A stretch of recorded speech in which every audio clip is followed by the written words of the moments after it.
This is day 7 of partial mobilization ordered by Vladimir Putin, and Russia is on fire, on literal fire, quite honestly. Here is a map of every single enlistment center that was set up on fire.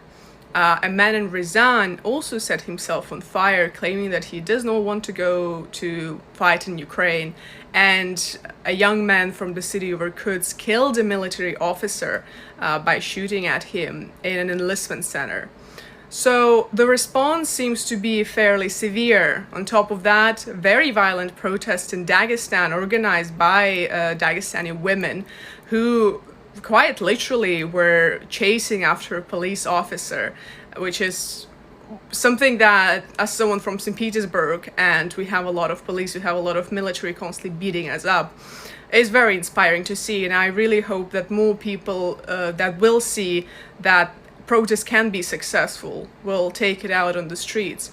Apart from that, also, those who were detained in the Dagestan protest, they were partially released because a big Dagestan newspaper claimed that if they won't release those people who were arrested in protest, they will fuck shit up, whatever that means. And so police did cooperate. It's very inspiring to see because, you know, bigger cities never saw that, never managed to oppose the police on that scale.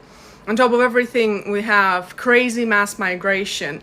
Over 1 million people already left since the 24th of February, but in the past week, an additional 250,000 people left through the borders of Kazakhstan, Belarus, Finland, Kyrgyzstan, Mongolia, and Georgia. So many people left through Georgia that the queues were 2 days long, and Russians actually sent military officers there to set up an enlistment center right there and then on the border with Georgia, trying to get at least some of those of drafting age and send them to fight in Ukraine. This is a huge rude awakening for Russia, that only thought the war is on their TVs. And now you see all those patriots anxiously scraping off the Zs of their cars and taking the St. George's ribbons down.